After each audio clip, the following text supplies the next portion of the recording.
And we're going to start with this. After dominating the first half, Saints conceded a late goal to drop 2 points at Huddersfield. I mean, a thoroughly depressing afternoon, let's be honest. Alfie, going to start with you this week. I know you've written about this today. They have a bit of a problem at 1-0. Why are we so scared to push for that second goal? Yeah, I mean, I think if the answer was obvious, they would have solved it. Russell was really angry about it. I think you could see that by the way he was talking about it. I think they took the lead in 13 out of 17 games this season, which is actually quite impressive to score first in that many games. I think they've won 9 of those and drawn a couple more. And I felt the first half yesterday was fine. I thought it was probably good at best. I thought they had complete domination of the ball. There was a couple of Huddersfield counters, which Steve actually mentioned to us in the group chat as well. But I didn't feel they were dangerous. They lacked real quality up front, Huddersfield. I thought Jan Bednarek did quite well on a couple of occasions to sort of marshal that. And there wasn't loads of chances, but what they did do, Saints, they turned the atmosphere. There is another team out there. You're not entitled to score sort of 4 or 5 goals a game. They defended really well, I thought, but they turned the atmosphere. They turned the screw a little bit, and they got the deserved goal at the end of the first half. Obviously Stewie creative again with that one, and Armo was 10th for the season, which I think only Sammy Smodics has more. But the second half was totally different, wasn't it? Huddersfield were unlucky not to score 3 or 4. Excuse me, Russell Martin's assessment was there was not enough energy, not enough intensity. I agree with that, but I think as well as the drop in energy, the quality just dropped completely as well. I think they were about 20% less success rate on both their forward passes and final third entries. So they were forcing the ball when they didn't need to. They were panicking, and I think it's a real mentality issue. It's something that has to be sorted. I think with Russell, you can often sort of work out who he thinks is at fault. He'll never blame the players, but I felt it was pretty clear that he felt that they didn't take on anything he said at half-time yesterday. And he was pretty angry with that. So yeah, it's not the end of the world. They're still 9 games unbeaten. It's 2 points dropped. I think they missed Charlie Alcaraz for sure. He obviously picked up a knock with Argentina, but he implied he'll be back fresh. So 2 home games to put it right. And Glen, Alfie says that. I mean, we're unbeaten in 9 matches. We're still 4th. So, I mean, a point away isn't an absolute disaster, but that's kind of not how it felt at the final whistle yesterday. I was fuming. I think if there'd been another 10 minutes, we'd have lost, to be perfectly honest. Yeah. The second half was dreadful. The word I keep coming back to is complacency. I just think we seem to think that the job was done, and Huddersfield didn't have anything, and all we needed to do was rock up for the second half and knock the ball about. But it's funny, people have mentioned the Rotherham game, and that there are similarities to that. I was more in mind with the Preston away game when we started the second half appallingly. And we did the same thing yesterday. We gave the ball away on the halfway line. I can't remember who it was, but it was a terrible pass forward. And from that, Huddersfield sort of got a couple of corners, had a couple of sort of like incidents near our goal, shall we say.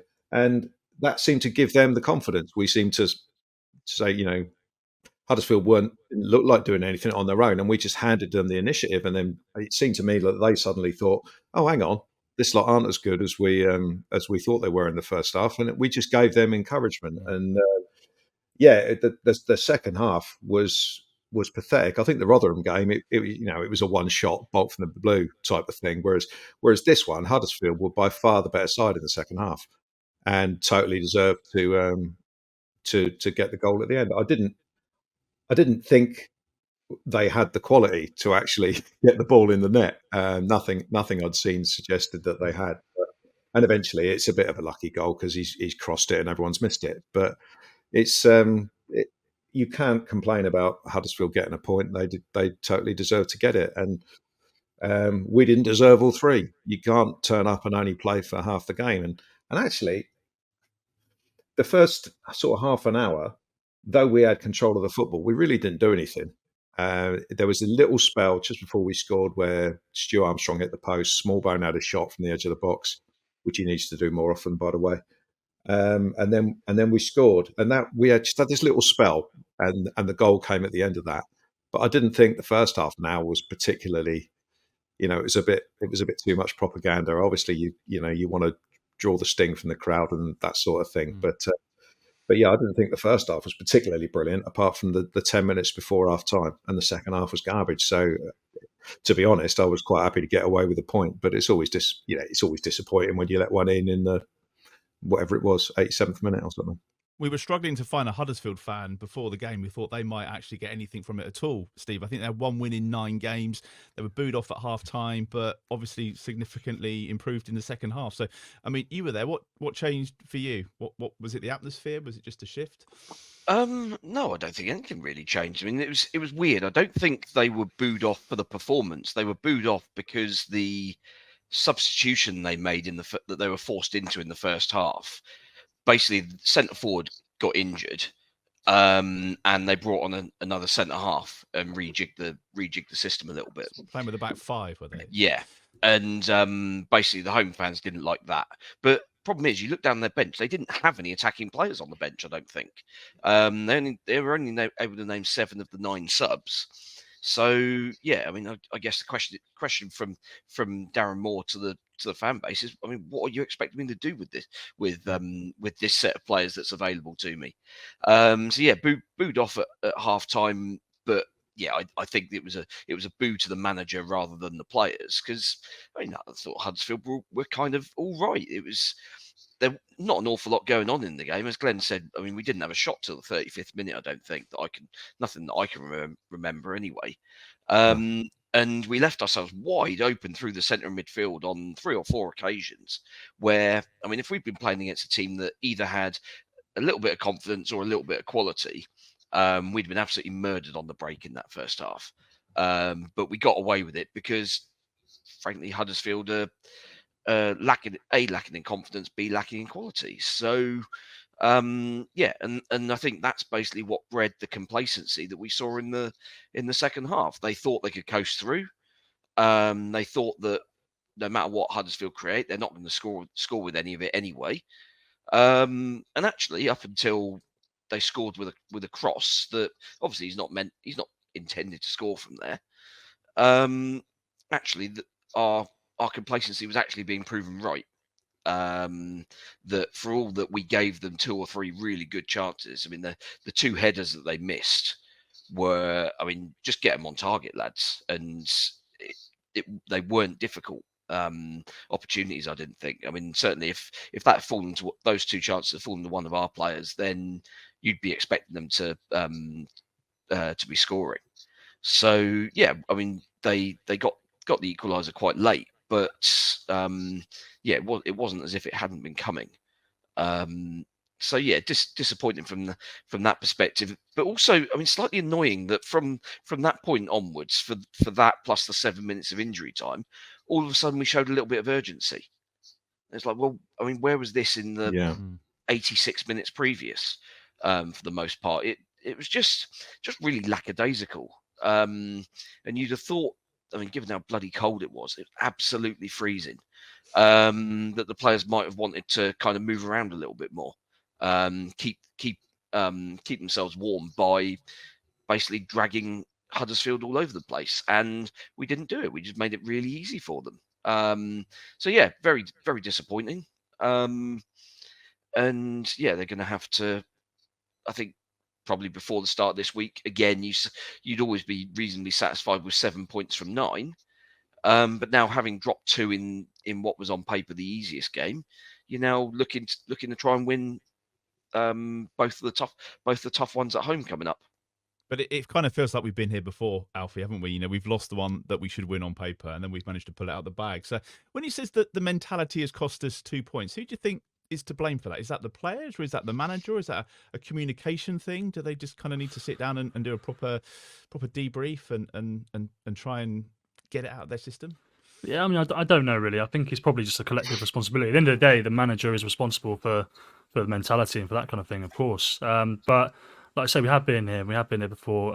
I would say that the players probably have to take the burden of responsibility for this one, in my opinion, because I just think they weren't good enough, quite simply. I think that they played it too slow, and although actually, if you look at the statistic, they didn't just pass backwards and sideways in the second half. What they did do was just lose the ball far too often. They drew pressure onto themselves. So it was poor from that regard. And look, obviously, it's difficult for Russell as well, being in the stands for the first time for 3 bookings, 2 of which he feels were ridiculous, and he hated that experience. So he's got to try and avoid getting 5 more yellows and getting a 2-match ban anytime this season, because he really didn't enjoy that. So yeah, I don't know exactly who takes responsibility for that, but it's something they've got to fix, because, like I say, we've been here before. We've seen it with Rotherham, well, I agree with Glenn, actually. I think Rotherham was slightly different because they hammered Rotherham. It was a freak anomaly. This one, I agree, was a little bit more like Preston, where they just came out slow, sluggish. And Will Smallburn said it himself as well. That's the thing that I think fans will find frustrating. The players sort of, they're aware that they're doing it, but they just haven't found a way to stop it. But like I said, I'm not all doom and gloom because I think that any point away from home in the Championship isn't a terrible point. It's just the manner in which it came. We're not going to need another fans forum with some PowerPoints anytime soon. Then that's kind of what we're saying.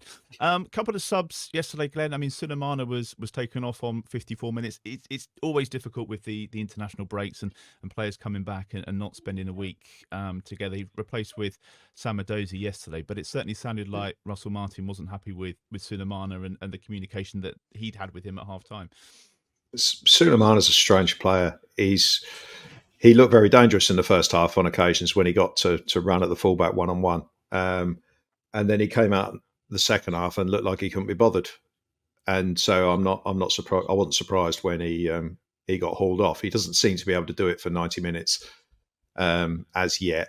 And I mean, personally, I think there are still slight question marks over his attitude sometimes. So I don't think he was. He certainly didn't cover himself in glory in the second half.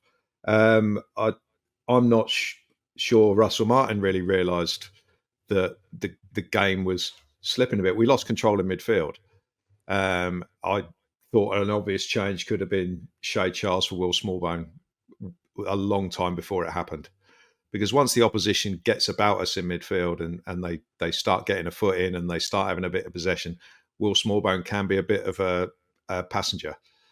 The ball seems to just get passed round him, or he gets hustled off the ball. Stuart Armstrong started to get hustled off the ball as well. So I think that was kind of where we lost control, and we could have done with maybe a change in midfield a little bit earlier than we actually got.